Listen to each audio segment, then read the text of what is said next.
L'autre étape pour construire la paix des nations, c'est de bien choisir nos gouvernements, nos gouvernants. Je pense que c'est important. On commence par choisir une personne qui va nous représenter auprès d'un gouvernement. Puis si vous regardez aujourd'hui, si vous regardez l'ensemble des membres du gouvernement, que ce soit au Québec, que ce soit au Canada, aux États-Unis ou ailleurs, c'est une mosaïque, si tu veux, de la représentation des gens qui constituent le pays. Que ce soit la parité homme-femme, que ce soit la parité religieuse, que ce soit la parité des statuts sociaux, mariés, divorcés, peu importe. Et on s'aperçoit véritablement que nous sommes représentés par ce que nous sommes véritablement à l'intérieur. Maintenant, est-ce que ça, il n'y aura pas une réflexion que nous devrions faire face à ça? Alors, l'abbé Laurent Gagnon, ici, dans le choix des gouvernants, nous indique son opinion par rapport à ça. Alors, je vous lis ce court texte et puis par la suite, on va y revenir. Le choix des gouvernants. La première condition pour faire un choix judicieux des gouvernants réside dans la qualité, le développement, la valeur morale et spirituelle de ceux qui les choisissent, c'est-à-dire chacun de nous. Le choix lui-même doit se faire parmi les hommes qui ont les aptitudes, l'expérience et les connaissances voulues. Il faut de vastes connaissances pour bien gouverner un peuple et le faire progresser sur tous les plans. Il faut de l'expérience dans le gouvernement d'une affaire moindre pour réussir sur un plan plus élevé. Serviteur fidèle, tu as été fidèle en peu de choses, je t'établirai sur beaucoup, nous rapporte la parole que Jésus avait dit selon Matthieu. Avez-vous remarqué les conseils que donnait l'apôtre Paul pour le choix judicieux des évêques ou des chefs des communautés chrétiennes? Ces conseils s'appliquent également pour le choix des gouvernants. Elle est sur cette parole écrite à Tite et à Timothée. Celui qui aspire à la charge de chef d'Église désire une noble fonction. Aussi faut-il que chaque candidat soit irréprochable, qu'il ne donne prise à aucune critique, qu'il n'ait été marié qu'une seule fois, avoir des enfants croyants qui ne peuvent être accusés d'inconduite et ne soient pas insubordonnés. Le chef d'Église, en effet, en sa qualité d'intendant de Dieu, doit être irréprochable, ni arrogant, ni coléreux, ni buveux, ni batailleux, ni avide de gains déshonnêtes, mais au contraire hospitalier, ami du bien, pondéré, juste, pieux, maître de soi, attaché à l'enseignement sûr, conforme à la doctrine. Ne doit-il pas être capable à la fois d'exhorter dans la sainte doctrine et de confondre les contradicteurs? Il faut qu'il sache bien gouverner sa propre maison, car celui qui ne sait pas gouverner sa propre maison, comment pourra-t-il prendre soin de l'Église de Dieu? Que ce ne soit pas un converti de fraîche date de peur que l'orgueil lui tournant la tête, il ne vienne à encourir la même condamnation que le diable. Vous trouverez dans ce texte de Paul toutes les qualités nécessaires aux gouvernants. Il faut qu'ils aient de l'expérience à bien gérer une affaire moindre pour pouvoir bien gérer une affaire plus grande. Serviteur fidèle, tu as été fidèle en peu de choses, je t'établirai sur beaucoup. Celui qui n'a pas d'expérience d'une chose ne la connaît pas vraiment, même s'il la sait. L'Écriture vous dit avec raison, celui qui n'a pas été éprouvé, que sait-il? Celui qui ne sait pas faire ne sait pas vraiment. Le menuisier qui sait toute la théorie, mais qui ne peut rien faire de ses mains, n'est pas un vrai menuisier.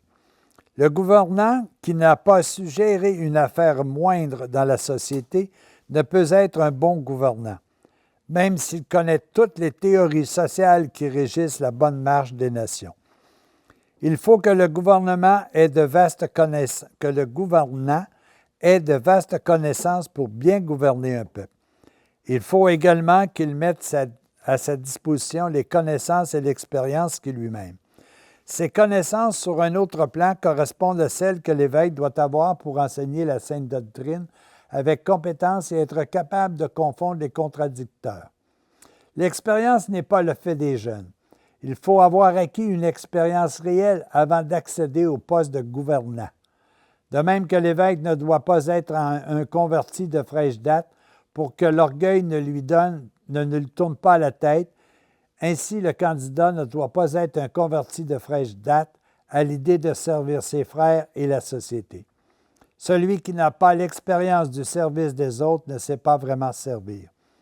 Les gouvernants doivent être irréprochables, incorruptibles. Ils sont là pour gérer la société et non pas pour leur intérêt personnel. C'est pourquoi ils doivent être imperméables à toutes les influences égoïstes qui vont à l'encontre du bien de la société et à la fin de leur propre bien. Pour toutes les fonctions subalternes au sein du gouvernement, les mêmes critères de choix s'appliquent. Pour qu'un corps entier soit intégré et sain, il faut que chaque membre, chaque organe soit intégré et sain. C'est une lecture qui nous permet de réfléchir sur bien des choses. Évidemment, vous regardez que Paul exprime ce sentiment-là. Comme nous autres, aujourd'hui, on dit, pour être prêtre, ça prend un célibataire. Ça, c'est dans notre façon de voir la religion. Mais au temps de Jésus, vous savez, sur les 12 apôtres, il y en avait 11 de mariés. Et puis, ils devaient avoir bien accompli leur tâche de père de famille pour pouvoir devenir des responsables de communautés religieuses. Et ça, je pense que ça existe encore. Ce n'est pas juste une question de savoir tout simplement, mais c'est une question de mettre en pratique.